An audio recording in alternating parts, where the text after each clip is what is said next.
안녕하세요. 사회복지 1급 대비 모의고사 세 번째 시간으로 행정론 문제를 보도록 하겠습니다. 자, 1번 문제입니다. 사회복지 행정의 특성에 관한 설명으로 틀린 것은 자, 일반 행정의 대안과 차이점을 좀 보는 거겠죠. 자, 1번 사회복지 조직은 성과를 주관적으로 증명하기가 쉽지 않다.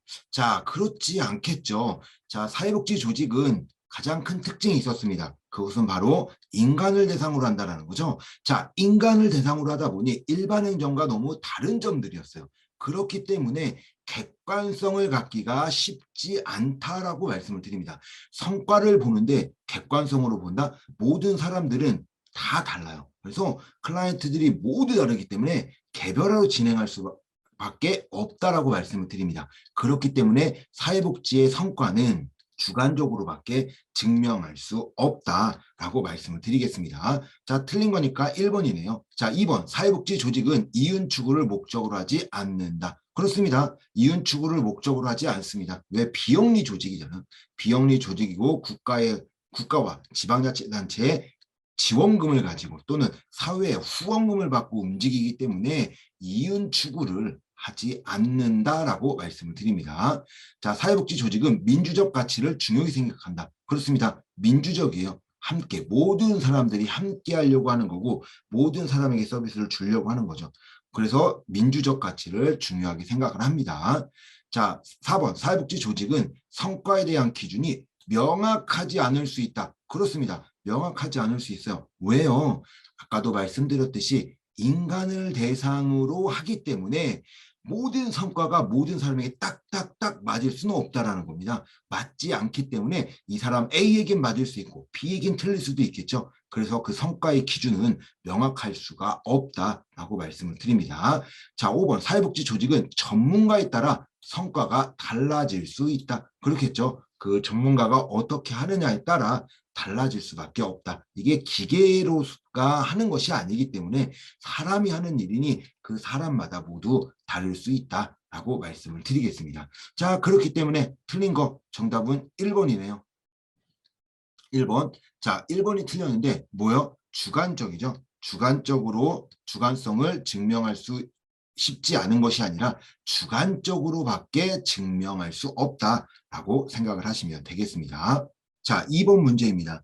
자, 사회복지 행정의 과정 및 기능에 관한 설명으로 틀린 것은 자, 과정 및 기능이네요. 우리 POSD 코드비 이야기하는 거죠. 기획, 조직, 인사, 협력, 구조, 보고, 재정, 평가로 정리할 수 있다. 자, 그렇죠. 뭐 이제 이렇게 볼 수 있다라고 얘기할 수 있는데 우리가 이제 그 8가지로 이루어지는데 자, 기획은 있죠. 그래서 기획을 처음에 먼저 기획을 해야 돼요.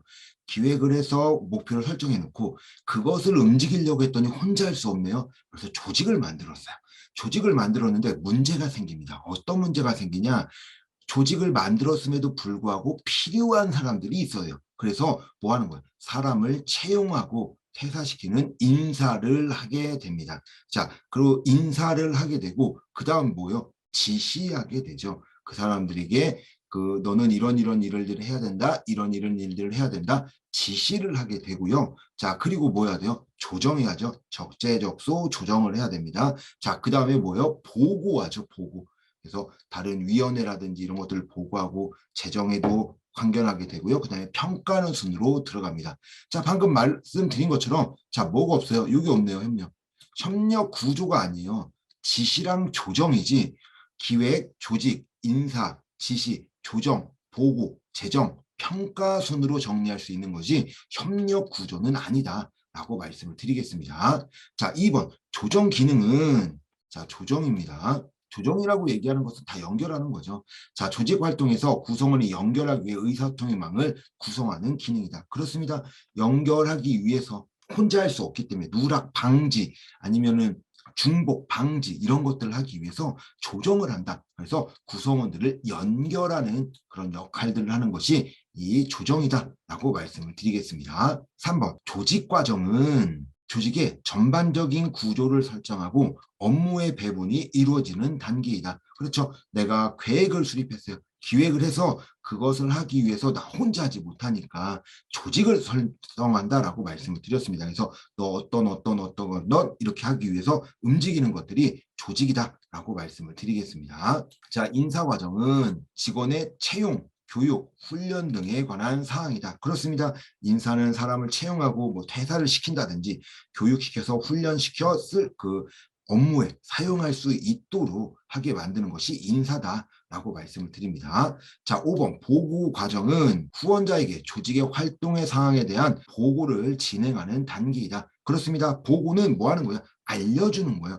우리 예산 이렇게 했습니다. 운영위원회 우리 이런 업무들 할 겁니다. 라고 이야기하는 것이 보고이죠. 그래서 보고를 하는 거죠. 활동 상황에 대한 보고를 하는 것이 보고 과정이다 라고 말씀을 드리겠습니다. 자, 그래서 이 사회복지 행정의 과정 POSD 코드 B라고 해서 기획, 조직, 인사, 지시, 조정, 보고, 재정, 평가로 정리할 수 있다라고 말씀을 드리겠습니다. 자, 그러니까 틀린 거는 1번이다 라고 말씀을 드립니다.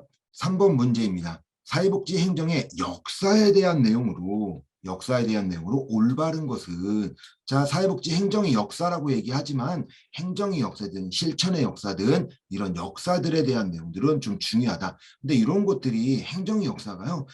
정책의 역사라든지 아니면 법에서 나왔던 우리나라의 그 법에 대한 내용들 이런 것들과 다 연관되어 있다라고 생각을 하셔야 됩니다. 자, 1번 1997년 사회복지사업법에서는 사회복지 설치가 허가제에서 신고제로 변경되었다.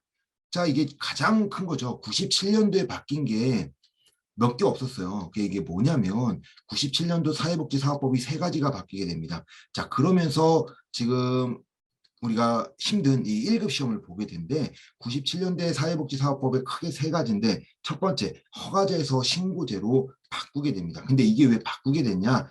평가제 때문입니다. 그래서 97년도 사회복지사업법은 평가제를 만들게 돼요. 그래서 3년에 우리 평가 한 번씩 받게 되는 평가제가 만들어지면서 야, 기존의 허가제를 왜 평가도 하는데 허가제를 해야 되냐라고 하면서 신고제로 바꾸게 됩니다. 그래서 신고제를 바뀌게 돼서 이 허가제에서 신고제로 변경되고요. 그 다음에 있었던 것이 뭐예요? 방금 말씀드린 1급 시험이 2003년도에 만들어진다, 실시하겠다라고 만들어진 법이 이 97년도 사회복지사업법이 개정되면서다라고 말씀을 드리겠습니다. 자, 올바른 거니까 1번이네요. 자, 2번 한국전쟁 이후 1980년대 초까지 외원기관이 민간 사회복지시설의 주된 재원이었다. 자, 우리나라의 사회복지는 뭐 민간 사회복지, 그래서 이제 우리 쉽게 얘기하면 아동 양육시설, 고아원 사업부터 시작을 했었는데, 물론 외원이 민간 사회복지 주된 재원이었죠. 그래서 원조가 가장 많았었는데, 그 시기는 1970년대 초입니다. 1970년대 초, 60년대 후반부터 우리나라의 그 새마을운동들이 만들어지게 되고, 그 새마을운동으로 경제 발전이 시작되면서, 우리 이제 그 외원기관들이 이 필리핀이라든지 이런 동남아 쪽으로 모두 나가게 되었다라고 말씀을 드리겠습니다. 그래서 70년대 초까지 외원기관이 움직였던 거지 80년대 초는 아니다라고 말씀을 드립니다. 자, 3번 사회보장 정보 시스템 행복이음이죠. 뭐 현장에 계신 분들은 행복이음을 잘 쓰고 있다라고 말씀을 드리겠습니다. 자, 그럼 행복이음이 10년부터 운영되었다. 자, 우리 이제 사회보장 정보 시스템 행복이음이라고 하는데 맞나요? 아니죠. 사회복지 통합관리망이죠. 통합관리망 사통망이라고 하는 행복이음이죠. 뭐 이런 것이 이제 2010년입니다. 그래서 사회보장 정보 시스템이 아니에요. 사회보장 정보 시스템이 아니고 제가 방금 말씀드린 것처럼 사회복지 통합관리망이라고 해서 사통망이라는 이름으로 2010년부터 운영이 됩니다. 자, 그러다가 이후 사회보장 정보 시스템이 개통되면서요. 현재는 사회보장 정보 시스템이라는 이름으로 행복이음이 움직이고 있죠. 그래서 사회보장 정보 시스템이 만들어진 것은 이후에 만들어진 거고요. 사회보장 정보 시스템이 아니라 사회복지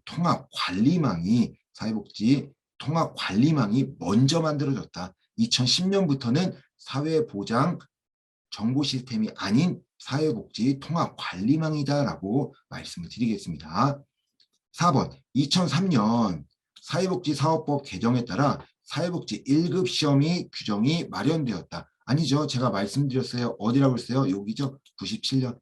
97년도 사회복지사업법이 만들어지면서 사회복지사업법이 개정되면서 1급 시험을 보게 되었다라고 말씀을 드립니다. 자, 2010년 맞춤형 통합 서비스를 목적으로 읍면동에 복지 허브화 사업이 시작되었다. 자, 물론 맞습니다. 이제 읍면동의 복지 허브화 사업이 시작되긴 했는데 그 연도가 2010년이 아니죠. 언제요? 2016년이다. 2016년에 이 복지 허브화 사업이 시작되었다라고 말씀을 드리겠습니다. 그래서 이거 정답은 1번입니다. 올바른 거니까 뭐 2번 70년대 그다음에 이 사회보장 시스템은 이전에 만들어진 거고요. 사회통합관리망이다.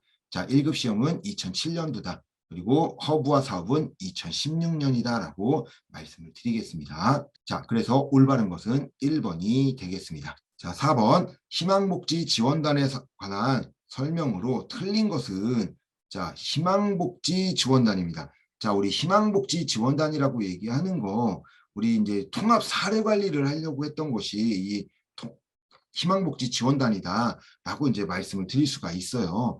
자, 그럼 틀린 거 찾는 겁니다. 자, 1번 지역 단위의 복지 서비스를 통합 제공해 컨트롤 타워 역할을 의도한다. 그렇습니다. 이게 뭐냐라고 하면은 지역 단위 복지를 이제 통합한 컨트롤 타워 역할을 하고 있는 것이 이 희망복지 지원단입니다. 그래서 통합 사례 관리를 실시하는 거긴 하지만 어때요? 우리가 가지고 있는 그 내용들이 모든 것들을 갖고 있는 것이 희망복지 지원단이에요. 그래서 컨트롤 타워 예전에는 이제 뭐 읍면동이라든지 이런 것들을 다 이제 통합할 수 있는 것이 없어가지고 2012년도에 시군구 단위의 희망복지 지원단을 출범하게 되게 되었다. 그래서 그 지역 단위의 통합 사례 관리를 실시하고 있는 것이 희망복지 지원단이다라고 말씀을 드리겠습니다. 자, 2번 민간 협력을 통한 맞춤형 사례 관리를 지향한다. 그렇습니다. 자, 이 희망복지 지원단은 방금 제가 시군구에 있다라고 말씀을 드렸잖아요. 자, 이런 것들이 뭐 그렇다고 해서 사례 관리를 하기 위해서 사례를 뭐 시군구에서 움직인다. 그런 건 아니고요. 읍면동에서 올리게 되는 거죠. 읍면동의 지역사회 보장협의체도 있고요. 뭐 주민자치회도 있고 아니면 읍면동 그냥 센터에서 그냥 움직이게 된다. 라고 이제 말씀을 드리겠습니다. 그래서 이런 것들을 민과 관이 함께하면서 맞춤형 사례 관리를 지향하고 있는 것이 희망복지 지원단이다라고 이야기합니다. 자, 3번 사회보장 정보 시스템을 활용한다. 그렇습니다. 우리 전 문제 본 것처럼 우리 사통망이 있었다고 했었잖아요. 그래서 사통망이 만들어지면서 이 사통망이 만들어지게 된 이유도 있어요. 원래는 이제 국가가 하나를 운영하고 있는 시스템이 없었습니다. 통합으로 된 시스템이 없다 보니까 모두 민간은 자기네들의 맞는 시스템을 썼었죠. 그래서 그런 것들이 불편하다 보니까 국가에서 통합으로 된 서비스를 만들게 이 사회보장 정보 시스템이다. 그래서 사회복지 통합관리망을 만들고 그 이후에 사회보장 정보 시스템으로 이름을 바꾸게 되죠. 그래서 이 안에 들어가면 누가 힘들고 어려운 거 어떤 문제가 있었고 어떤 서비스를 받았고 이런 것들 다 이 활용을 하면서 희망복지 지원단의 그 역할을 하고 있다라고 말씀을 드립니다. 자, 4번 2003년 5월부터 시군구 단위의 희망복지 지원단을 출범하였다. 자, 틀린 거 4번이네요. 왜요? 제가 좀 전에 말씀드렸잖아요. 이 희망복지 지원단은 언제 했다고 했어요? 2012년입니다. 2012년 5월에 시군구 단위의 희망복지 지원단이 출범해요. 그래서 지금 대부분의 시군구에 설치되어 있는 것이 이 희망복지 지원단이다라고 말씀을 드리겠습니다. 자, 그러면 정답은 제가 방금 말씀드린 것처럼 4번이죠. 이 4번 희망복지 지원단은 12년도에 만들어졌다라고 말씀을 드리겠습니다. 자, 5번입니다. 다음 보기에서 순서대로 나열한 것은 뭐 이 연도들을 좀 잘 알고 있어야 돼요. 그래서 법뿐만 아니라 정책도 그렇고 행정도 이런 연도들을 좀 물어보는 게 많이 나오기 때문에 알아야 되는데요. 자, 사회복지 전문요원이 배치되기 시작했다. 언제요? 87년이죠. 87년에 5대 직할시에서 사회복지 전문 요원들을 뽑게 됩니다.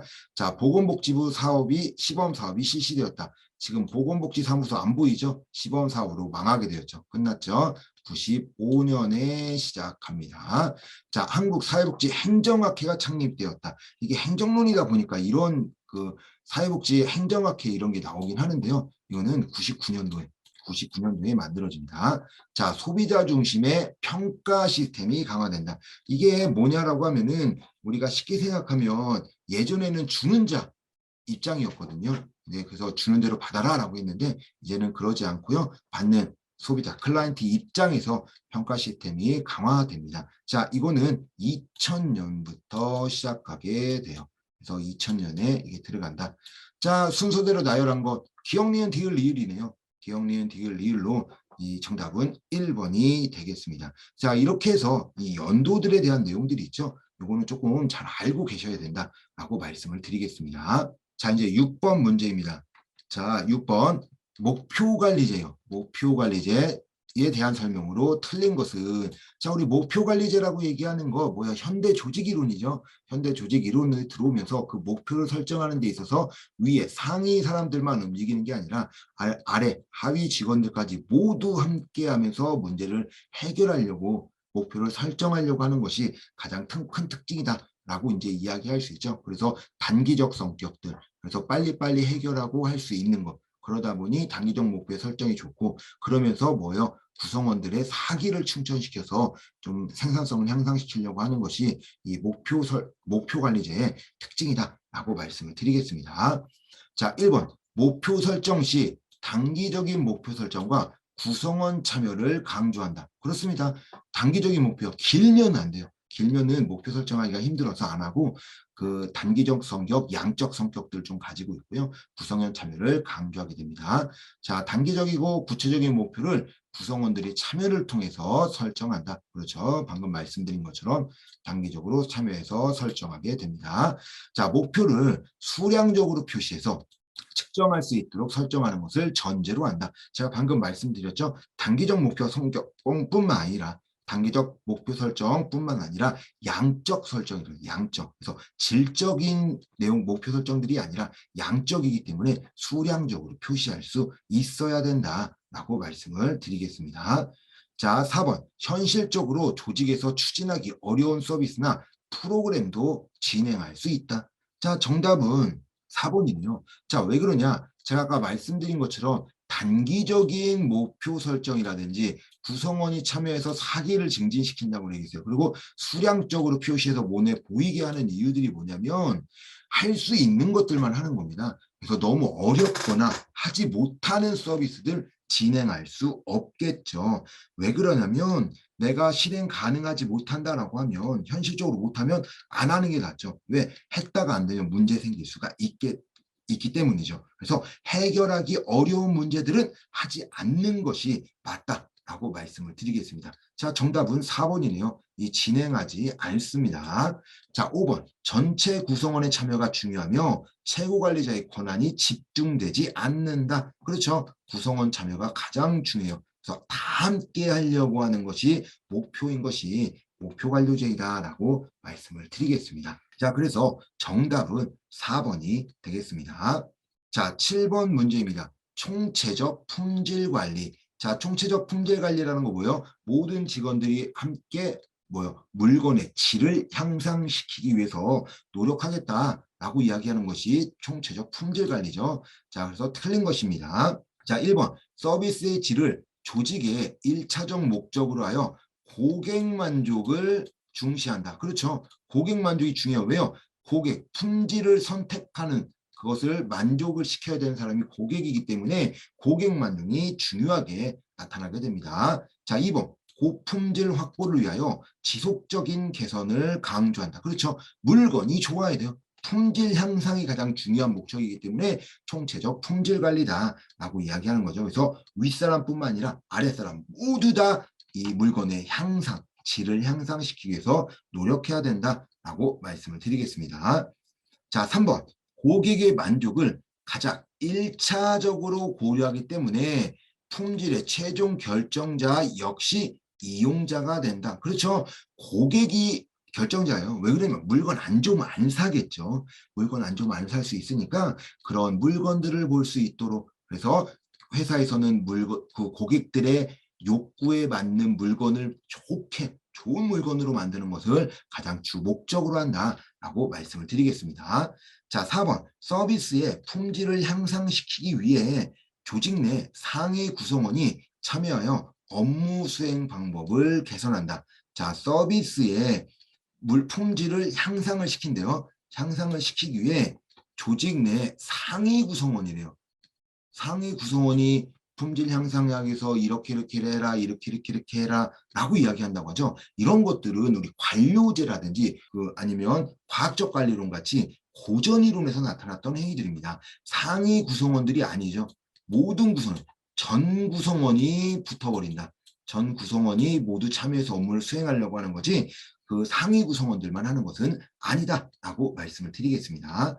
자, 5번. 클라이언트의 욕구를 공식적으로 수용하고 구성원의 집단적 노력을 강조한다. 제가 좀 전에 말씀드렸어요. 왜? 고객이 뭐 한다고 했어요? 이용자가 결정자라고 그랬어요. 그러니까 그걸 하기 위해서 뭐요?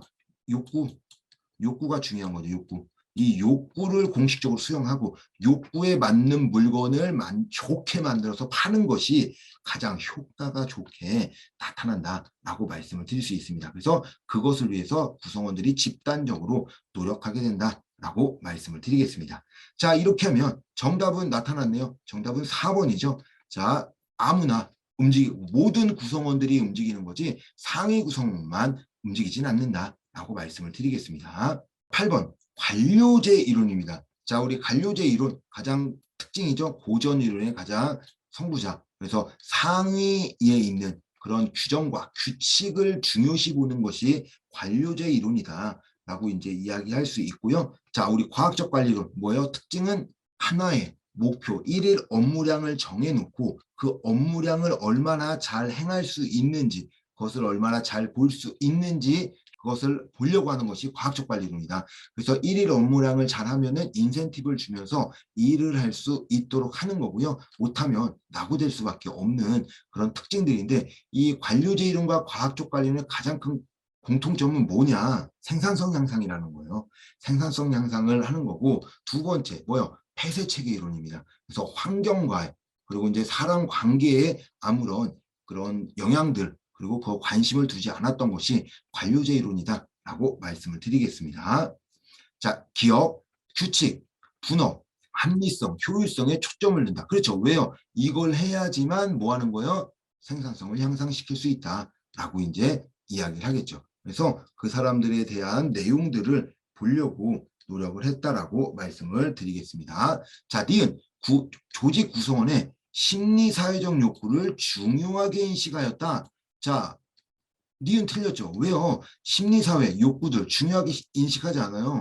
왜 그러면 뭐 관계가 무슨 필요하냐. 너네 능력이 좋아다. 그러니까 과학적 관련해서 가장 중요하게 봤던 것이 인센티브야. 돈만 주면은 얘네들이 더 잘할 거야. 라고 했던 거. 관료제는 뭐예요? 규정과 규칙만 잘 있다라고 하면은 잘할 거야. 라고 이제 생각을 했었던 거죠. 자, 그런데 이 심리사회적 욕구, 뭐 아니면 비공식적 집단 이런 것들에 관심은 두지 않았다라고 말씀을 드립니다.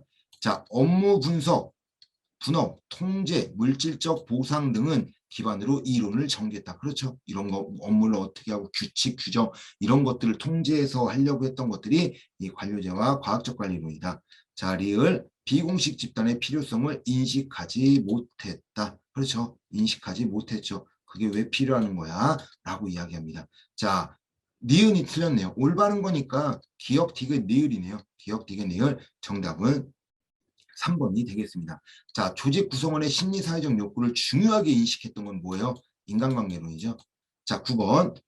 과학적 관리론에 대한 설명으로 틀린 것은 자, 이제 과학적 관리론. 제가 아까 방금 말씀드린 것처럼 과학적 관리론은 가장 중요했던 것이 능력이에요. 그래서 일일 업무량을 정해놓고 그 업무량을 채우느냐 못 채우느냐가 중요했기 때문에 개인 능력들이 중요합니다. 그리고 그것을 했던 사람들은 뭐가 좋아했어? 인센티브를 주면서 보상제를 실시했었죠. 그러나 뭐예요? 환경에 대한 영향들에 대해서는 모두 부정했던 것이 과학적 관리론이다 라고 말씀을 드리겠습니다. 자, 차별적 성과급 제도를 원칙으로 한다. 그렇죠. 왜? 일일 업무량이 있는데 그 업무를 잘한 사람들에게만 인센티브를 줬죠. 그래서 차별을 했다라고 말씀을 드릴 수 있습니다. 자, 2번 전문성 개발이나 위계질서 등을 강조한다. 뭐 위계질서 뭐 이런 것들 막 강조한다라고 하는 것들은 뭐예요? 과학적 관리 이론보다는 우리 좀 전에 봤던 관료제 이론에 대한 내용들이 더 같다. 그쪽이 더 유사하다라고 이야기할 수 있겠죠. 위계, 질서, 아니면 규칙, 규정 이런 것들을 더 중요시 봤던 것은 이 과학적 관리론보다는 뭐라고요? 관료제 이론이다 라고 말씀을 드리겠습니다. 자, 3번 시간과 동작에 대한 엄밀한 연구를 기반으로 업무를 세분화했다. 그렇죠. 방금 말씀드렸어요. 일일 업무량 이걸로 얼마나 할 수 있는가를 책정해 놓고 그것을 시켰다라고 이야기했죠. 그런 거 하기 위해서는 연구를 기반으로 해서 업무를 세분화했다라고 말씀을 드리겠습니다. 자, 4번 금전적 보상만으로 구성원의 동기가 부여된다고 봤다. 그렇습니다. 오로지 금전이었어요. 금전만 주면은 돈만 더 준다고 하면 인센티브에서 준다고 하면 일을 더 잘할 거야 라고 생각했었던 것이 이 과학적 관리론이다 라고 말씀을 드리겠습니다.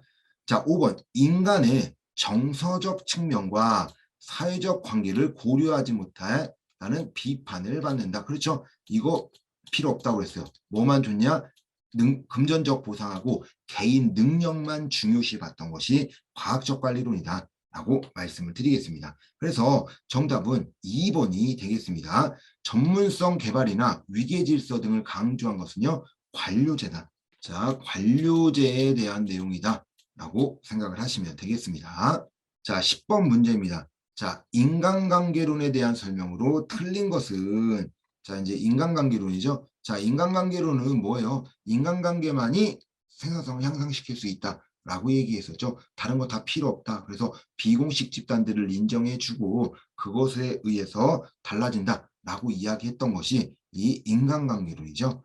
자, 1번 정서적 만족감이 충족될수록 생산성이 향상된다고 보았다. 그렇죠. 정서적 만족감, 친한 사람들과 같이 일하는 거, 일하는 데 있어서 환경이 더 중요하다라고 봤던 것이 인간관계론이죠. 그래서 정서적 만족감 좋을수록 좋다고 얘기했습니다.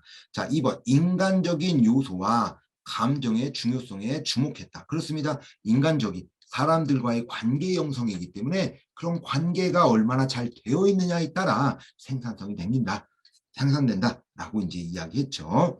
자, 3번 생산성과 관리에 있어서 인간적인 요소와 감정을 중요성에 주목을 합니다. 그래서 그 생산 관리 이런 것들이 좀 중요하다라고 보았던 거죠. 자, 4번 조직이 처한 상황에 따라 적합한 구조 조직이 달라진다. 자, 상황이래요. 상황.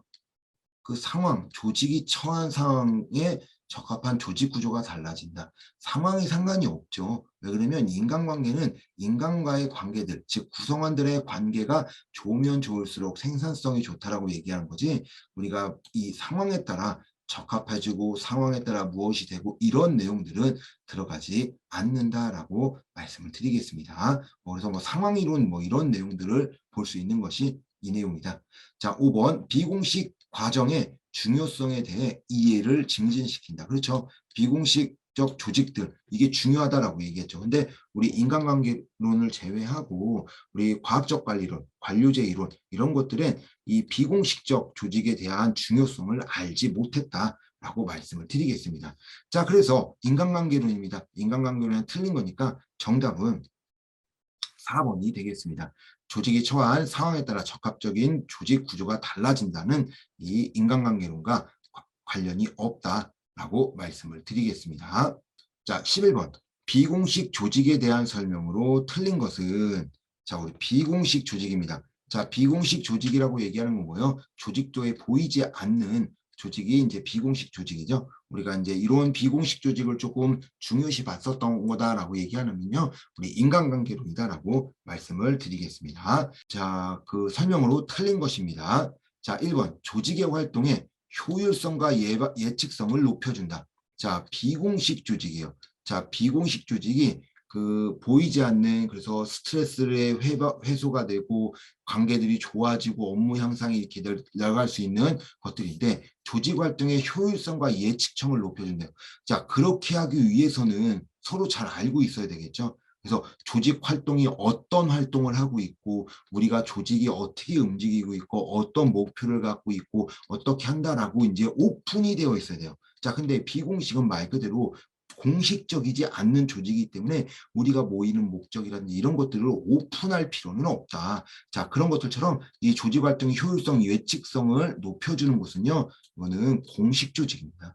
자, 공식 조직에 대한 내용이지 비공식 조직과는 관련이 없다라고 말씀을 드리겠습니다. 자, 2번 변화를 위한 프로그램이나 기획에 기여하기도 한다. 그렇죠. 우리가 프로그램 계획 뭐 이런 것들 만들 때 도와주지 못했지만 우리가 뭐 그 다른 이제 비공식 루트에서 이야기할 수 있겠죠. 이런 거 좀 좋은데 제가 회의 시간에 말씀을 못 드렸어요. 이런 거 좀 더 가도 같이 해도 되지 않을까요? 아니면 이런 게 더 좋을 수 있지 않을까요? 라고도 이야기할 수가 있겠죠. 자, 이런 것들처럼 프로그램 기획에 기여하기도 합니다. 자, 정확한 정보보다 잘못된 정보가 공유될 가능성이 높다. 그렇죠. 오픈된 거 아니잖아요. 자, 이렇더라, 카더라, 뭐 이제 이렇게 얘기해버리면 잘못된 게 진실인 마냥 나타날 수 있는 조직이 이 비공식 조직이다라고 이야기합니다. 자, 구성원들의 업무에서 받은 스트레스를 푸는 창구가 되기도 한다. 그렇습니다.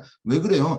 아, 우리 부장님 또 왜 그래? 아, 이거 뭐 왜 또 이렇게 시켜가지고 이거 잘 했는데 또 트집 잡고 있네. 아, 힘들어 죽겠어. 괜찮아, 괜찮아. 근데 이런 얘기들은 공식 쪽에서 못하는 거죠. 아, 부장님 왜 자꾸 왜 제가 이렇게 잘못했다고만 하세요? 이렇게 얘기 못 하잖아요. 이런 것들처럼 이 스트레스를 푸는 창구가 되기도 합니다. 자, 조직에 응집력을 높일 수 있는 순기능이 있다. 그렇군요. 같이 응집력을 높일 수 있겠죠. 응집력이라고 함께 생각하고 함께 목표를 향해 달려가는 것들인데 조직 구성원들이 친한 사람들끼리 모여서 이야기하고 함께 지내면서 어때요? 응집력이 높아질 수밖에 없다라고 이야기할 수 있겠죠. 그래서 응집력을 높일 수 있는. 그래서 우리가 공식적으로 응집력을 높이기 위해서는 뭐 여행을 같이 간다든지 체육대회를 같이 한다든지 뭔가 같이 하잖아요. 그런 것들은 공식 조직이 하는 거고요. 비공식 조직에서는 뭐 하는 거예요? 끝나고 술 한잔 같이 한다든지 아니면 뭐 영화도 본다든지 같은 동아리 같이 그런 취미 생활들을 한다든지 그런 역할들을 할 수 있는 것이 이 비공식 조직의 순기능이다라고 말씀을 드리겠습니다. 자, 그러면 비공식 조직에 대한 설명으로 틀린 겁니다. 자, 틀린 거 정답은 1번이죠. 이거는 공식 조직에 대한 특징이다라고 말씀을 드리겠습니다. 자, 12번 문제입니다. 자, 행렬 조직이에요. 행렬 조직. 행렬 조직에 대한 설명으로 틀린 것은 자, 행렬 조직은 다른 말로 매트리스 조직이죠. 그 조직, 내가 하고 있는 조직이 아닌 다른 새로운 프로젝트의 업무를 보기 위해서 움직이게 된 것이 이제 행렬 조직인데요. 자, 이 행렬 조직에 대한 설명으로 틀린 겁니다. 자, 1번. 프로젝트를 수행하기 위한 방식 중 하나로 공식적으로 구성된다. 자, 우리 공식적으로 구성된다. 우리가 이제 행렬 조직이 뭐 그렇다고 비공식 조직은 아니에요. 비공식 조직은 아니고 어떠한 기존에 있는 업무를 하고 있는데 새로운 그런 프로젝트가 생겼어요. 그러면 그런 업무들을 보기 위해서 하는 그런 공식적 조직이 이 프로젝트 행렬 조직이다. 매트리스 조직이다라고 이야기할 수 있습니다. 자, 두 번째. 두 가지 업무로 인하여 긴장이나 갈등을 경험할 수 있다. 그렇죠. 두 가지 업무예요. 원래 기존에 하고 있었던 거 그리고 이제 새로운 이 매트리스 조직에서 맡고 있는 업무들을 가겠죠. 그러니까 두 가지 업무를 하다 보니까 어때요? 더 힘들 수 있다라고 이제 이야기할 수 있는 겁니다. 경험할 수 있어요. 자, 3번 지역사회 차원에서 공공기관과 민간기관들 간의 협력과 연계에 유리한 조직 방식이다. 자, 뭐 우리가 쉽게 생각하면 지역사회 차원에서 공공기관과 민간기관의 협력 이런 것들을 하는 게 유리한 조직 방법이다라고 하지만 이 행렬 조직은요. 우리 매트리스 조직인 행렬 조직은 공공기관하고 뭐 같이 할 수 있는 그런 게 없죠. 그래서 공공기관과 민간기관이 협력을 하는데 유리한 조직 방식은 아니다. 만약에 뭐 민간과 공공이 협력하고 연계해서 좋게 할 수 있는 조직이라고 하면 네트워크 조직 정도 그 네트워크 조직 정도가 될 수 있다. 자, 4번 프로젝트가 급하게 진행되거나 사업의 진행 인력을 모집할 기간조차 부족할 때 이용하다. 그렇죠. 그래서 가장 좋은 게 행렬 조직은 뭐 급하게 진행할 때 뭐 다른 사람을 뽑지 않아도 되겠죠. 그리고 뭐예요? 다른 사람을 뽑았다 하더라도 그 기관이라든지 조직에 적응할 시간들이 필요하거든요. 근데 이 사람들은 원래 있던 분들이라 어때요? 적응할 필요가 없겠죠. 그래서 이런 기간조차 없을 때 순식간에 정말 빠르게 움직일 수 있는 것이 매트리스 조직이다라고 이야기할 수 있습니다. 자, 5번 조직 필요에 따라 조직을 유연하게 구성할 수 있다. 그렇죠. 우리 필요에 적재적소에 필요한 전문가들만 모아서 프로그램을 이끌 수 있다라고 말씀을 드리겠습니다. 자, 그렇게 해서 자, 틀린 거니까 정답은 3번이네요. 이 지역사회 차원에서 공공기관과 민간기관들 간의 협력과 연계에 유리한 조직 방식은 네트워크 조직이다라고 말씀을 드리겠습니다. 자, 13번 문제입니다. 다음의 내용에 포함되지 않는 것은 조직에서 업무 단계를 돌아가면서 맞도록 하는 방법의 업무의 순환을 돕는 형태의 방법이다. 자, 조직에서 업무 단계를 돌아가면서 맞도록 하는 업무의 순환을 돕는 형태의 방법은 뭐예요? 업무, 직무 순환이죠. 직무 순환. 그래서 직무를 할 수 있도록 어때요? 계속 도는 거죠. 그래서 복지관 같은 곳에서 우리 업무하는데 하나만 하지 않고 뭐 어때요? 3년에 한 번씩 이렇게 돌리는 순환을 할 수 있는 것은 이 직무 순환이다. 라고 말씀을 드리겠습니다. 자, 2번 사정, 연계, 옹호 등을 통하여 클라이언트의 문제를 통합적으로 해결하는 방법이다. 자, 우리가 쉽게 설명 사정도 클라이언트를 사정해가지고 클라이언트가 어떤 문제가 있는지 보게 되고요. 거기에 대해서 뭐 연계도 하고 옹호도 하는 뭐 직접적 서비스와 간접적 서비스 이 모두 주고 있는 것들 이런 것들은 뭐라고 해요? 이런 사례 관리라고 얘기하죠. 사례 관리에 대한 내용이다 라고 말씀을 드리겠습니다. 자, 3번 직원의 지위와 역할, 이에 따른 구체적 임무와 책임 등을 정해놓는 것이다. 자, 우리는 이런 거 합니다. 자, 우리 직원은 이런 거 해야 되고요. 이런 업무와 책임들을 이렇게 역할을 할 거다라고 이제 적어놓는 것들은 뭐예요? 직무 설계죠. 우리 직무 설계로 인해서 이런 업무를 한다라고 이제 적어놓은 게 직무 설계다. 자, 4번 개별 업무자가 담당하는 과업의 종류나 수를 확대한대요. 네가 너의 업무를 자 확대하는 것이다. 그러니까 뭐예요? 직무를 확대한대요. 자, 그러니까 직무 확대죠. 직무 확대는 개별 업무자가 담당하는 과업의 종류의 수를 확대하는 방법이 직무 확대다라고 말씀을 드리겠습니다.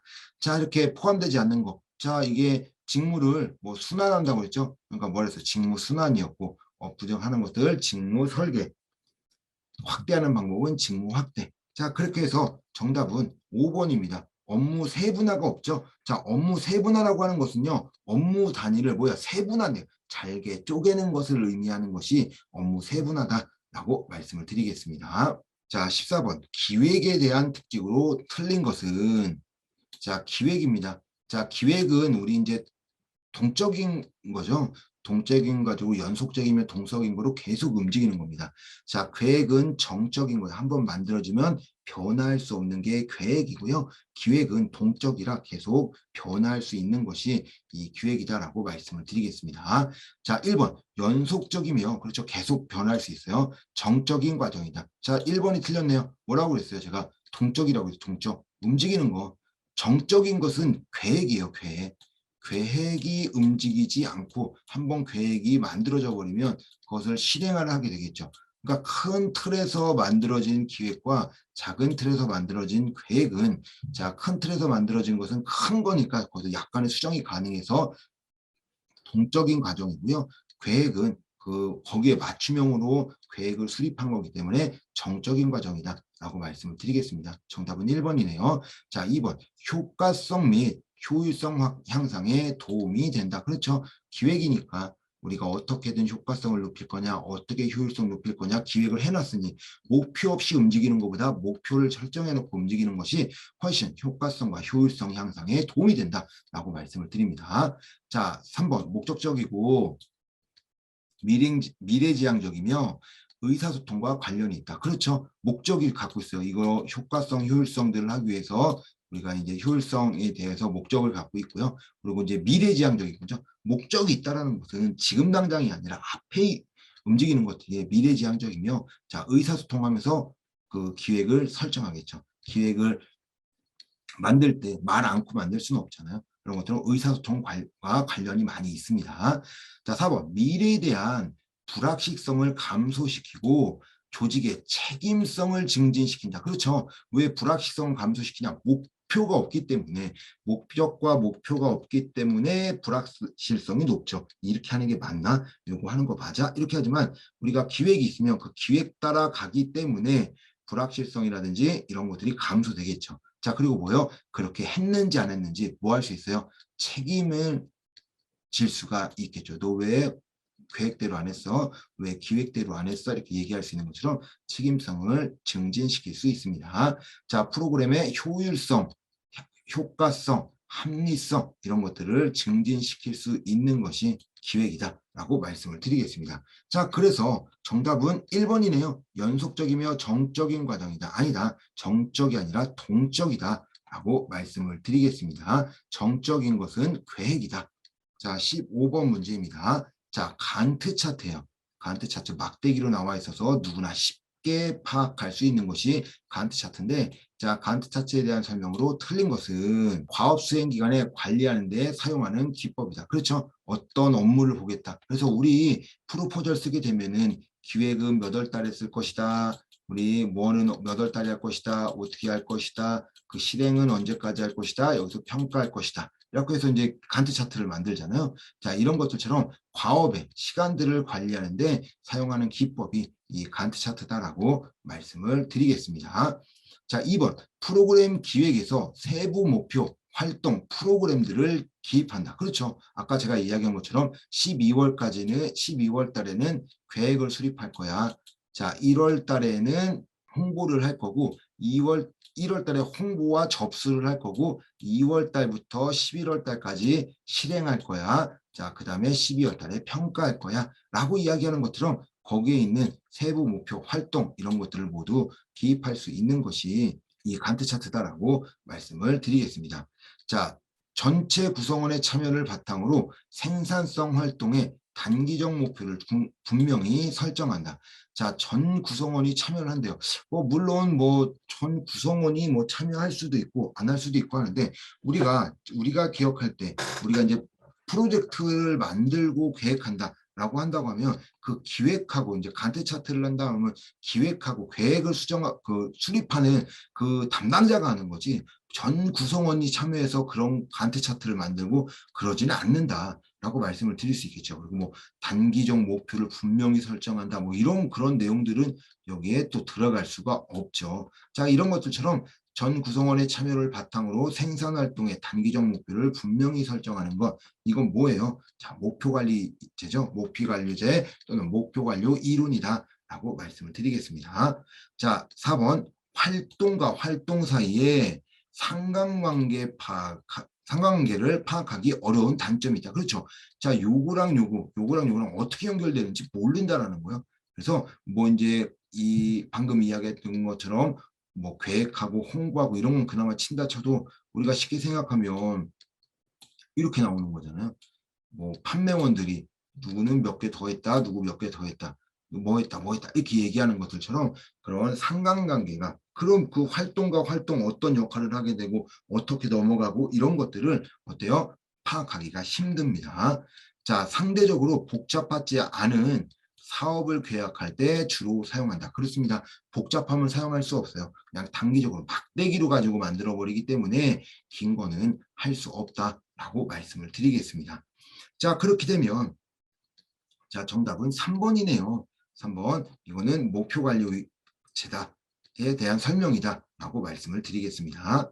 자, 16번 프로그램 검토 기법입니다. 벌트에 대한 설명으로 올바른 것은 자, 1번 목표 설정 기한을 정해놓고 진행하며 과업별 소요 시간들을 계산하여 추정한다. 그렇죠. 우리 이렇게 돼 있잖아요. 이거 며칠 걸려, 이거 며칠 걸려, 며칠 걸려. 자, 이거는 며칠 걸려, 며칠 걸려, 며칠 걸려. 이렇게 만들어 놓는 게 이제 우리 프로그램 검토 기법이잖아요. 그 위에 7일이야, 4일이야 해서 최소한의 그 기간들을 모두 알 수 있도록 소요 시간들을 계산해서 추정하는 방식, 이것이 바로 프로그램 검토 기법이다. 자, 올바른 것일까? 1번이네요. 이 프로그램 기간 정해놓고 진행하는 것은 1번입니다.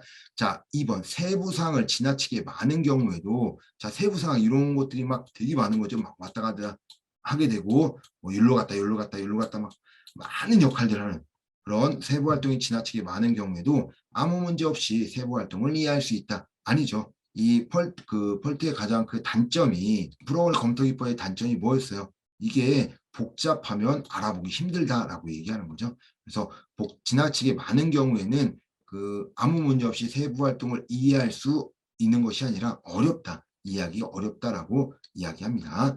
자, 3번 임계경로는 임계경로 또는 임계통로죠. 이 내용은 좀 잘 알고 계셔야 됩니다.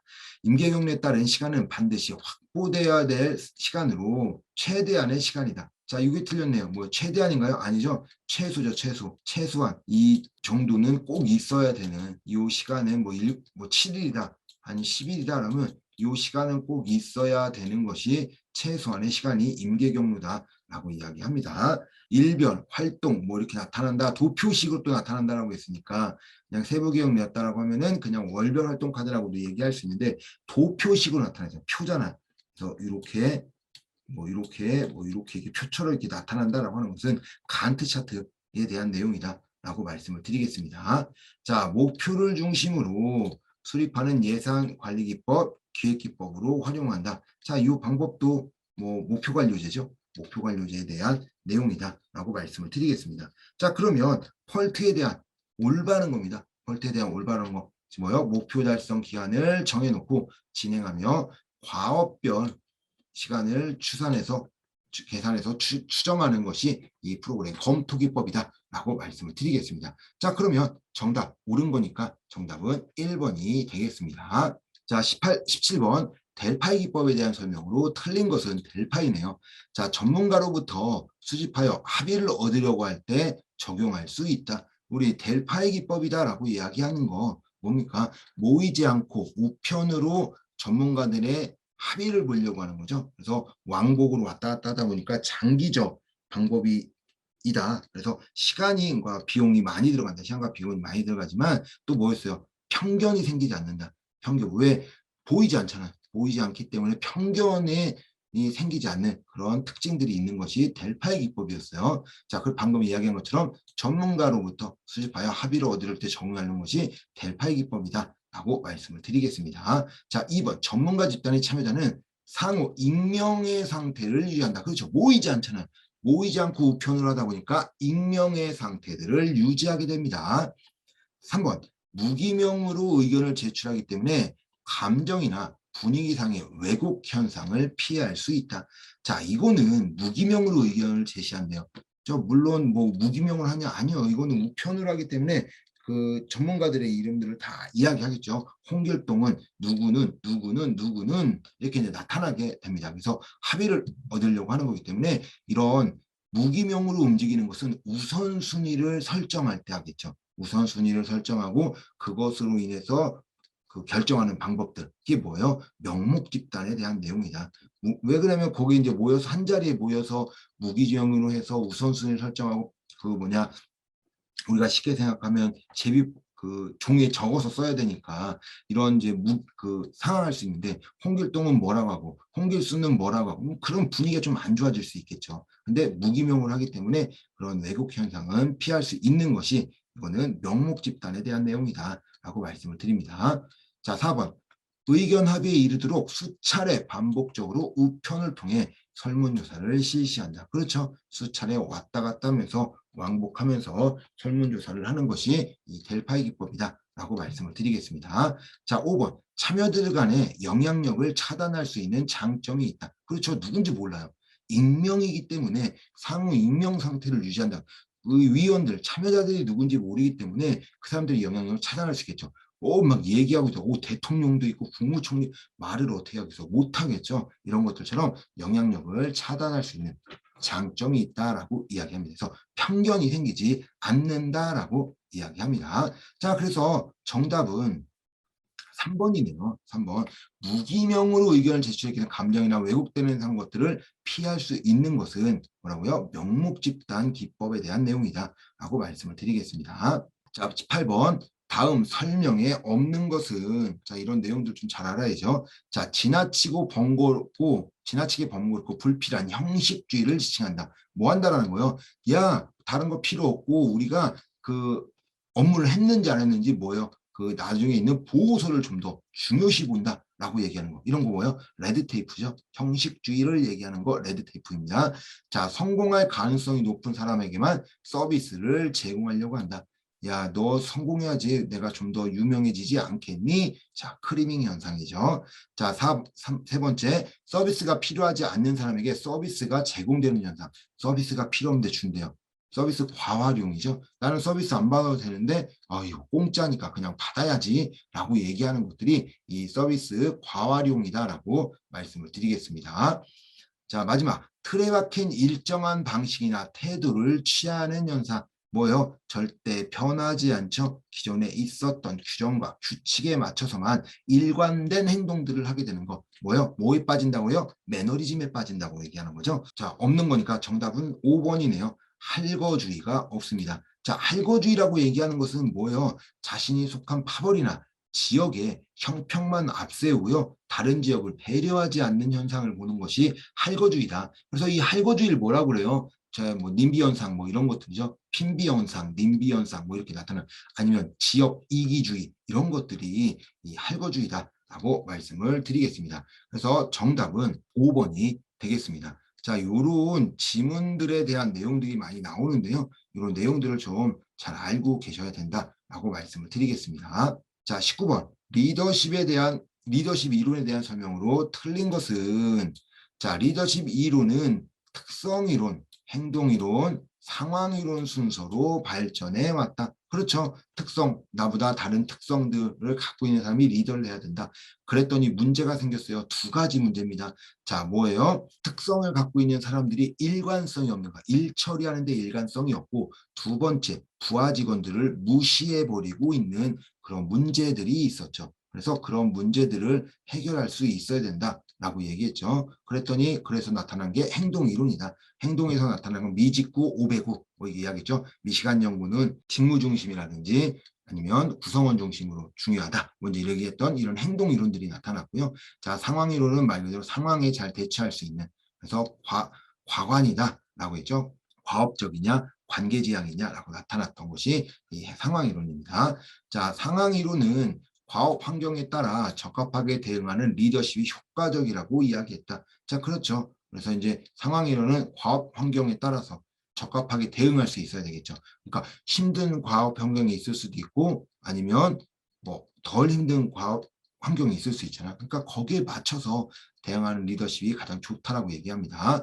자, 구성원의 성숙도와 의지가 모두 낮은 경우 뭐 하는 거예요? 성숙도. 그래서 이제 상황이론은 방금 이야기한 가장 중요한 게 구성원의 성숙도인데요. 성숙도가 높을수록 뭐 하는 거예요? 성숙도가 높다라고 얘기하는 것은요. 일 처리를 잘하는 거예요. 나 혼자 무언가를 할 수 있는 거죠. 그럴 경우에는 뭐 하는 거예요? 위명이 좋다. 자, 대신 성숙도가 낮은 경우는 지시형. 왜 스스로 못하니까 지시해가지고 이거 하세요 라고 얘기하는 것이 효과적이다라고 얘기했죠. 자, 정답은 3번이네요. 자, 성숙도와 의지가 모두 낮은 경우에는 위명이 아니라 뭐예요? 지시형 리더십이 효과적입니다. 자, 4번. 효과적 리더십을 리더의 개인적 성향이나 행동적 특성으로 설명하는 것은 행동이론이다. 행동이에요. 어떤 행동을 하느냐가 중요하다라고 이야기했죠. 그렇기 때문에 효과적 리더십은 개인 성향, 이런 행동들이 중요하다라고 이야기를 했습니다. 그것이 바로 행동이론입니다. 자, 5번. 관리격자 이론은 이거 어디서 나타나는 거예요? 행동이론에서 나타나는 거죠. 리더의 생산에 대한 관심과 인간에 대한 관심으로 나누어 살펴본다. 그렇죠. 5가지였죠. 컨트리형이냐, 무기력형이냐, 과업형이냐, 중도형이냐, 팀형이냐. 여기서 이제 5가지로 구분하고 있는 것이 이 관리격자 이론이다라고 말씀을 드리겠습니다. 자, 그래서 정답은 3번입니다. 성숙도와 의지가 모두 낮은 경우에는요. 위명이 아닌 지시형이 중요하다라고 말씀을 드립니다. 자, 20번. 리더십 이론에 대한 설명으로 올바른 것은 자, 리더십 이론에 대한 올바른 겁니다.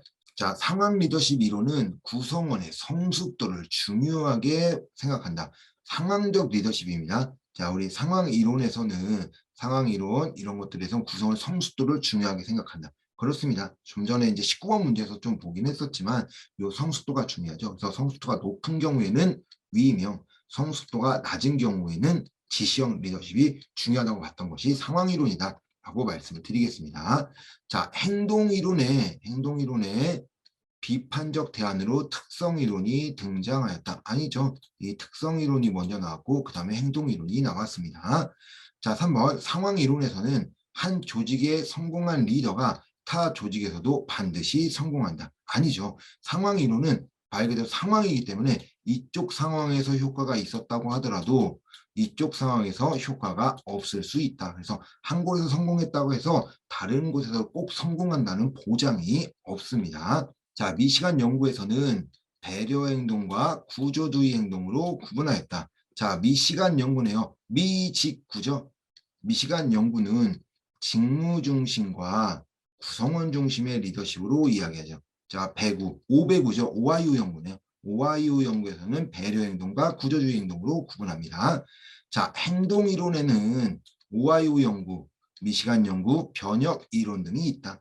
자, 우리 행동 이론엔 이론도 있었죠. 자, 오하이오 연구, 미시간 연구, 관리 격자 이론이었죠. 이런 모형들이 이론이 있는 거고, 이 변혁 이론은요, 이후에 이제 그 상황 이론 이후에 이제 만들어진 것이 변혁 이론인데요. 변혁적 리더십 이렇게 얘기를 하는데, 이 변혁적 리더십은 기존에 있었던 특성 이론 있죠. 처음에 만들어진 특성 이론을 본따서 그 기준으로 해서 만든 것이 이 변혁적 리더십이다 라고 말씀을 드리겠습니다. 자, 그러면 올바른 거니까 자, 정답은 1번이네요. 1번이 맞는 거고요. 자, 2, 3, 4번이 2, 3, 4, 5번이 다 틀렸다 라고 말씀을 드리겠습니다. 자, 21번 소진에 대한 설명으로 올바른 것은 자, 소진에 대한 올바른 겁니다. 자, 직무에서 비롯된 스트레스에 대한 반응이다. 그렇죠. 스트레스 때문에 직무를 벗어나려고 하는 거죠. 자, 이 니은 목적 의식이나 관심이 점차적으로 상실하는 과정이다. 그렇죠. 왜요? 스트레스 받아서. 그래서 처음에 열심히 했는데 좌절당하고 침체하는 거죠. 아, 왜 나한테 이러지? 침체하고. 침체가 계속되다 보니까 어때요? 좌절하게 됩니다. 자, 그 이후에는 뭐예요? 무관심 단계죠. 일을 떠나버리는. 그래서 이렇게 점차적으로 상실하는 과정이다라고 말씀을 드립니다. 자, 디귿. 감정이입이 업무의 주요 기술인 직무 현장에서 발생하는 현상이다. 그렇죠? 감정이입이요. 감정에 대한 내용들이 나타나다 보니까 그 업무에서 이 소진이 오게 된다. 그러니까 우리가 쉽게 생각하면 사회복지니까 어려운 사람들 계속 도와주려고 하는데 우리가 쉽게 하면 규정이라든지 이런 것들이 없다 보니까 도와주지 못하고 힘들고 막 이런 것들을 느끼게 되는 거죠. 그래서 업무의 주요 기술인 직무 현상에서 발생하는 현상이 이 소진이다라고 말씀을 드립니다. 자, 리을 일반적으로 열성, 침체, 좌절, 무관심으로 단계로 이루어집니다. 그래서 열침좌무거든요. 열침좌무. 그래서 요 단계로 이루어진다. 자, 그렇게 해서 올바른 거니까요. 정답은 5번이네요. 기억, 니은, 디귿, 리을 모두 맞는 내용이다. 라고 말씀을 드리겠습니다. 자, 22번. 자, 동기부여 이론입니다. 동기부여 이론에 대한 설명으로 틀린 것은 자, 매슬로우의 욕구 이론에서는 상위 욕구가 충족되어야 하위 욕구가 나타난다. 아니죠. 우리 하위 욕구가 나타나야 상위 욕구로 올라갑니다. 자, 알더퍼의 ERG 이론은 존재 이유, 관계 이유, 성장 욕구는 동시에 추구될 수 있다. 자, 알더퍼입니다. 자, 알더퍼가 방금 이야기한 것처럼 이 이론에서는 존재 욕구, 관계 욕구, 성장의 욕구가 동시에 추구될 수 있다라고 이야기를 합니다. 자, 3번 동기 위생 이론은 불만족을 주는 위생 요인과 만족을 주는 동기 요인으로 구분합니다. 그렇죠? 왜요? 불만족이기 때문에 환경에 대한 불만족, 만족을 주니까 그 만족을 통해서 내가 일을 더 하려고 하는 그런 요인들이 된다. 그래서 위생 요인은 불만족, 동기 요인은 만족으로 보시면 됩니다. 자, 4번 맥크리랜드 맥클랜드 또는 맥그리랜드라고 하는데요. 자, 맥클랜드는 성취 욕구, 권력 욕구, 친화 욕구 등을 제시하였다. 그렇습니다. 성권친인데요. 성권친으로 이 성취 욕구, 권력 욕구, 친화 욕구를 제시하게 됩니다. 자, XY론의 바탕을 두고 있는 이론은 매슬로우의 욕구 단계 이론이다. 그렇습니다. 우리 이제 매슬로우의 욕구 이론을 보게 되면 생안사 존재하죠. 그래서 생안사, 즉 사랑의 욕구까지가 X 이론이고요. 자존감의 욕구와 이 자아 실현의 욕구가 이 Y 이론이다. 그래서 X 이론이 일하기를 싫어한다. X, Y 이론이 일하기를 좋아한다. Yes. 해서 이제 X, Y 이론이잖아요. 이런 것은 매슬로우의 욕구 단계에서 바탕을 두고 있다라고 말씀을 드릴 수 있습니다. 자, 그래서 자, 정답은 1번이네요. 매슬로우의 욕구는 하위 욕구가 더 중요하다라고 말씀을 드립니다. 자, 5번, 23번입니다. 23번입니다. 슈퍼비전에 대한 설명으로 가장 올바르지 않은 겁니다. 자, 1번 슈퍼비전은 사회복지사의 관리 및 통제 수단으로도 활용되기도 한다. 그렇죠. 슈퍼비전 가지고 그 밑에 부하 직원들에 대해서 관리 또는 통제 수단으로 이용됩니다. 자, 카두시는 슈퍼비전을 행정적 슈퍼비전, 지지적 슈퍼비전, 교육적 슈퍼비전으로 기능으로 설명한다. 그렇습니다. 행정적 업무에 대한 그 설명은 행정적 슈퍼비전, 그다음에 교육적 교육을 시키는, 그래서 지식 전달이라든지 정보 제공하려고 하는 것은 교육적 슈퍼비전, 그리고 이제 정서에 주는 것은 지적 슈퍼비전이다라고 말씀을 드리겠습니다. 자, 3번 슈퍼비전에는 객관적인 평가와 그에 따른 책임성이 요구된다. 그렇죠. 그 슈퍼비전을 줄 때는 그냥 막 주는 게 아니죠. 그래서 거기에 맞는 어떤 문제가 있는지 없는지 이런 거 보면서 객관적인 평가도 해야 되고요. 거기에 따른 책임성도 요구가 됩니다. 자, 4번 슈퍼비전의 질은 슈퍼바이저의 역량에 좌우된다. 그렇죠. 슈퍼바이저가 얼마나 역량이 좋냐에 따라 그 슈퍼비전의 질이 달라져 버릴 수 있다라고 말씀을 드릴 수가 있습니다. 그렇기 때문에 이 슈퍼바이저의 역량이 정말 중요하다라고 말씀을 드리겠습니다.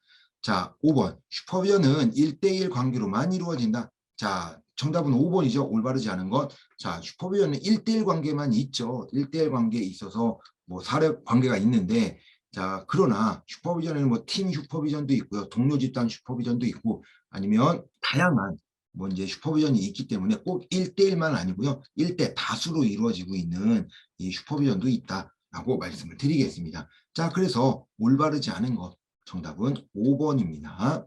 자, 24번 품목별 예산 방법에 대한 내용으로 틀린 것은, 자, 품목별이죠. 점진적 방법을 사용하고 있는 것들이 이 품목별 예산 방법이었다라고 말씀을 드립니다. 그래서 누구에 좋았어요? 회계자에게 좋아가지고 사회복지기관에서 많이 사용하죠. 그래서 점진적 방법을 사용합니다. 그러나 이 가장 큰 단점이 이 업무가 올라가는, 즉 예산이 올라가는 데 있어서 그런 목표라든지 이런 것들을 한번 알 수 없다라고 이야기할 수 있죠. 자, 1번 예산의 남용을 방지할 수 있고 회계 책임을 명백히 할 수 있다. 그렇습니다. 우리 쉽게 생각하면 예산이 왜 이렇게 나가고 큰 틀로 그 항목, 이게 항목까지 다 볼 수 있잖아요. 우리 품목별 예산 방법이 다른 말로 항목별 예산 방법인데, 항목, 항목, 그러니까 목까지 모두 보기 때문에 예산이 어디에 쓰는지 이런 걸 다 알 수 있죠. 그래서 이제 그런 필요 없는 것들 방지할 수 있고 회계 책임을 명확히 할 수 있습니다. 자, 두 번째, 간편성으로 인해서 가장 오랫동안 사용해온 예상 방식이다. 그렇습니다. 가장 쉽게. 왜요? 점진적 방법이 작년에 설정해 놓은 거에 이게 올해는 뭐 이제 한 5%의 인상률 해가지고 그냥 예산을 사용할 수 있기 때문에 이게 이제 간편하게 사용될 수 있다. 자, 3번 다른 예산 방법과 결합하여 사회복지 조직에서 널리 사용되고 있다. 그렇습니다. 다른 예산 모형과 결합되죠. 그래서 우리가 쉽게 생각하면 뭐 기획 예산이라든지 아니면 계획 예산 뭐 이런 것들은 뭐 장기적인 방법이니까 그렇게 같이 들어갈 수도 있고요. 아니면 우리 사회복지 기관에서는 품목별 예산 방법과 뭐요? 성과주의죠. 일회성 프로그램 같은 성과주의 예산 방법들과 함께 정말 사회복지에서 많이 사용하고 있다라고 말씀을 드리겠습니다. 자, 지출 항목에 따라 작성되기 때문에 목표나 내용들은 잘 나타난다. 정답은 4번이네요.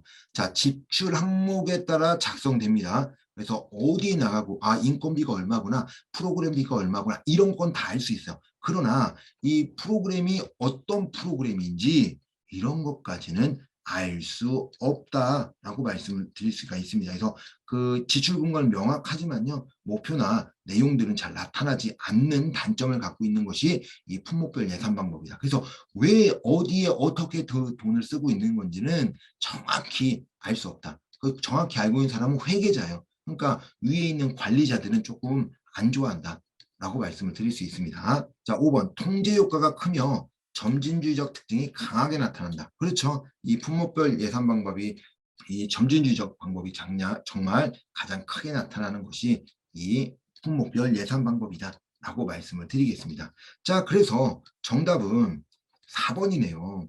이 지출 항목에 따라 작성되기 때문에 그 목표나 내용들은 잘 나타나지 않습니다. 자, 25번.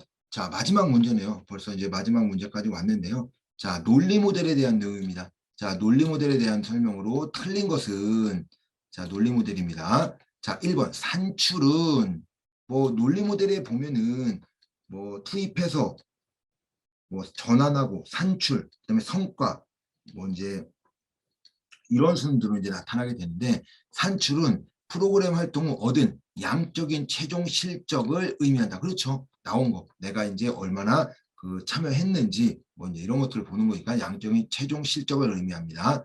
자, 자원은 어떻게 활용하여 어떤 서비스를 제공했는가는 활동이다. 그렇죠. 활동이라고 얘기하는 것은 전환이죠. 그러니까 우리가 쉽게 생각하면 요 프로그램이 있다 그러면 여기에 투입해가지고 여기서 프로그램을 진행하는 것, 이게 활동, 그 다음에 나오는 게 산출이죠. 그래서 최종 성적이 산출이고요. 활동이 어떻게, 프로그램들을 어떻게 했고, 거기에 들어간 서비스는 어떻게 했는지 이런 것들을 볼 수 있다라고 말씀을 드립니다.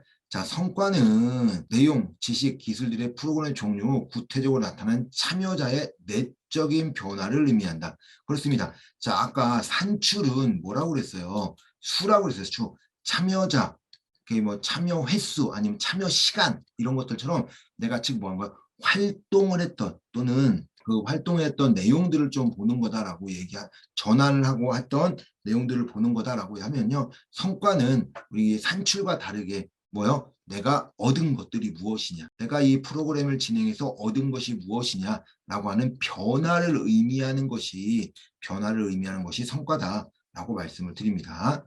자, 투입은 제일 첨예하는 거죠. 투입. 자, 투입은 비용만으로 생각하는데 인적, 물적 자원 모두 포함된다. 그렇습니다. 인적 자원, 물적 자원 모두 포함된다. 그래서 클라이언트도 그 투입에 포함되고요. 뭐 자원봉사자, 사회복지사 모두 이 투입에 포함된다라고 말씀을 드립니다. 자, 5번 논리 모델의 흐름은 자, 투입, 전환, 성과, 산출순이다.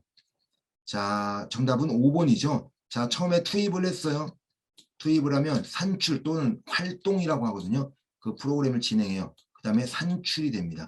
산출이 난 프로그램 끝난 이후에 뭐 한 거예요? 변한 성과가 있는지 봐야 되겠죠. 그래서 산출이 먼저다. 성과가 나중이다라고 말씀을 드리겠습니다. 그래서 투입, 전환, 산출, 성과 순으로 이제 흐름이 나아가게 된다라고 말씀을 드리겠습니다. 자, 이렇게 해서 25번 문제를 봤습니다. 자, 25번 문제의 정답은 5번입니다. 자, 이렇게 해서 이제 25번 문제까지 모두 봤는데요. 좀 어려운 문제도 있었고, 뭐 공부하면서 그렇게 어렵게 느껴지지 않는 문제들도 있었을 거다라고 생각을 합니다. 그러나 이런 문제들을 조금, 이런 내용들, 문제들, 문제는 많이 풀어볼수록 좋은 거고요. 내용들 좀 잘 알아서 그 문제에 대처할 수 있었으면 좋겠다라고 말씀을 드리겠습니다.